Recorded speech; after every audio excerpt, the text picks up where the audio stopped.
తాకట్లో ఉన్న బంగారాన్ని విడిపించి ఆ రోజున మార్కెట్ ధర కట్టి మిగిలిన డబ్బును మీకు అందిస్తుంది కొమ్మూరి గోల్డ్.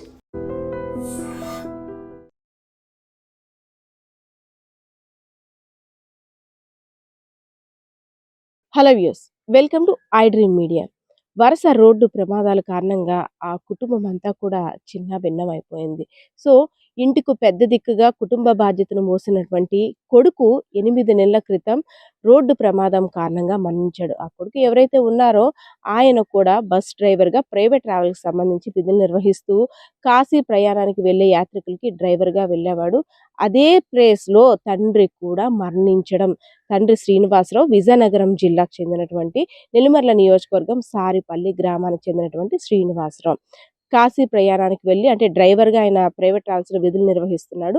ప్రయాణికులందరినీ కూడా దైవ దర్శనం చేయించడానికి తీసుకువెళ్ళి తిరిగి వస్తున్న సమయంలో కలకత్తా పూరి రహదారిపై ఘోర రోడ్డు ప్రమాదం సంభవించడంతో అక్కడికక్కడే మృతి చెందిన ఘటన విజయనగరం జిల్లాలో విషాదాంతంగా మిగిలింది.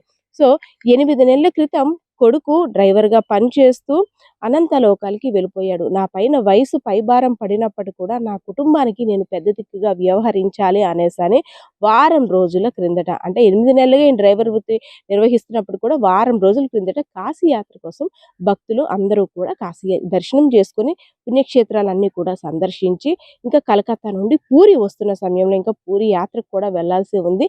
మరికొద్ది క్షణాల్లో పూరి యాత్రను కూడా ముగించుకుంటాం. ఇదంతా కూడా ఒక ఆనంద సమయం. ఈ ఆనందాన్ని అంతా కూడా ప్రయాణికులకి జీవితాంతం గుర్తుండిపోయే ఒక మధురానుభూతిగా మిగిల్చాలి అనుకున్నాడు ఆ డ్రైవర్. ఎందుకంటే ముందు కూడా ప్రయాణికులతో మీకేం టెన్షన్ లేదమ్మా, పలానా దగ్గర పలానా దైవ దర్శనం అవుతుంది, ఇక్కడ ఇలా ఉంటుంది, ఇక్కడ ఫుడ్ ఇలా ఉంటుంది, ఇక్కడ బట్టలు ఇలా ఉంటాయి, అన్నీ కూడా ఒక కుటుంబ సభ్యుల్లా గైడ్ చేసేవాడు. అలాంటిది కాట్పాడు ప్రాంతంలో రోడ్డు పైన ఒకసారి సడన్ గా బ్రేక్ వేయడంతో డ్రైవర్ అయినటువంటి శ్రీనివాసరావు ఆ సీట్లో నుండి అద్దాలు పగలగొట్టుకొని రోడ్డు మీద పడిపోయాడు. సో వెంటనే తలకి తీవ్ర గాయం అవడంతో అక్కడికక్కడ పరిస్థితి చేయి దాటిపోయింది. ఆఖరి క్షణాల్లో ఉన్నటువంటి శ్రీనివాసరావు అక్కడ కాట్పాడు పోలీసులు అయితే మాత్రం ఆసుపత్రికి తీసుకువెళ్ళినా అక్కడైతే మాత్రం ప్రాణాలు నిలబెట్టలేకపోయారు. మరో 10 మంది ప్రయాణికులు అయితే మాత్రం క్షతగాత్రులుగా మిగిలారు. సో ఇదంతా కూడా దైవ దర్శనంకి వెళ్ళొచ్చాం, ఆ కుటుంబంలో ఇంత విషాదాంతాన్ని మిగిల్చాడా దేవుడు. ఎందుకంటే ఒక డ్రైవర్గా కాదు, ఆయన మా కుటుంబ సభ్యుల్లా ప్రతి దర్శనానికి తీసుకువెళ్ళేటప్పుడు చాలా జాగ్రత్తగా చాలా కేర్గా తీసుకువెళ్ళేవారు.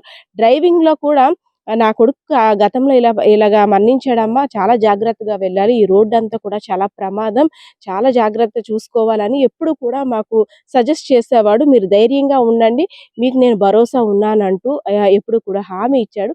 అటువంటి వ్యక్తి ఇలా మరణించడం అందరం కూడా షాక్కి గురయ్యాం.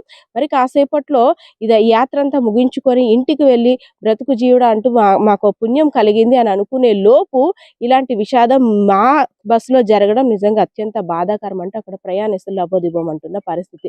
సో ఏ కుటుంబంలో అయితే విషాదం జరిగిందో ఈ శ్రీనివాస్ ఒక కుటుంబ సభ్యులైతే మాత్రం రోదనలు మిన్నంటాయి.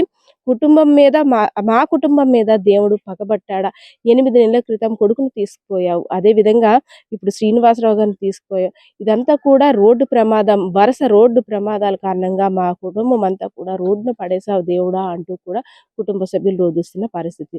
సో దీనికి సంబంధించిన డీటెయిల్స్ అన్ని కూడా ప్రయాణికులు ఎవరైతే భక్తులు ఉన్నారో వారు మాట్లాడుతున్నారు, చూద్దాం. ଦୁର୍ଘଟଣା ଯଦି ଭୟାନକ ହେଇଛି କିନ୍ତୁ ଗୋଟେ ବଡ଼ ବିପଦରୁ ଟଳି ଯାଇଛୁ, କାରଣ ବହୁତ ଲୋକ ଥିଲେ, କେବଳ ଡ୍ରାଇଭରଟି ମୃତାହତ ହେଇଛି। କୌଣସି କାରଣବଶତଃ ତାର ଆଖି ଲାଗିଯାଇଥିବାରୁ ସେ ଇମ୍ବାଲାନ୍ସ ହେଇଛି। ଆଉ ସାଧାରଣ ଲୋକ 5-7 ଜଣଙ୍କର ସାଧାରଣ ଇଞ୍ଜୁରୀ ହେଇଛି, କିନ୍ତୁ ବିଶେଷ କିଛି କ୍ଷତି ହେଇନି। ଯାହା ଭଗବାନଙ୍କର ଆଶୀର୍ବାଦରୁ ଲୋକମାନେ ରକ୍ଷା ପାଇଯାଇଛନ୍ତି। ଇଏ ତ ଆନ୍ଧ୍ରପ୍ରଦେଶର ଗାଡ଼ି, ଆନ୍ଧ୍ରର ବାସିନ୍ଦା ଏମାନେ ମୁଁ ଭାବୁଛୁ ବୋଧେ ଏପଟେ ଯେଉଁ ଆମର ନଦିଆ ମାୟାପୁର ଏପଟେ ହେଇକି ଫେରୁଥିଲେ, ଆଉ ଆନ୍ଧ୍ର ତାଙ୍କର ଅଭିମୁଖୀ ଯାତ୍ରା କରୁଥିଲେ। ଆଉ ଆମର ଏଠି ଲୋକାଲ୍ ସ୍ତରୀୟ ଆମେ ଥାନାକୁ ଖବର ଦେଇଛୁ, ଆମ୍ବୁଲାନ୍ସ ଯୋଗେ ତାଙ୍କୁ ଆମେ ହସ୍ପିଟାଲ ପଠାଇଛୁ। ଆଉ ତାଙ୍କର ରେସ୍କ୍ୟୁ କରିକି ଆମେ ତାଙ୍କର ଏ ବାହାନଗା ହାଇସ୍କୁଲ ପାଖରେ ଅଛି, ସେଠି ତାଙ୍କର ରହିବାର ବ୍ୟବସ୍ଥା କରାହେଉଛି, ସେଠି ଖାଦ୍ୟପେୟର ବ୍ୟବସ୍ଥା କରାହେଉଛି। ଯେପର୍ଯ୍ୟନ୍ତ ତାଙ୍କର ମାଲିକ ନ ଆସିଛନ୍ତି ସେ ପର୍ଯ୍ୟନ୍ତ ତାଙ୍କୁ ଆମେ ଏଠି ସୁରକ୍ଷିତ, ତାଙ୍କର ଜିନିଷପତ୍ର ସୁରକ୍ଷିତ ହିସାବରେ ପୁଲିସ ମାଧ୍ୟମରେ ରଖିବୁ।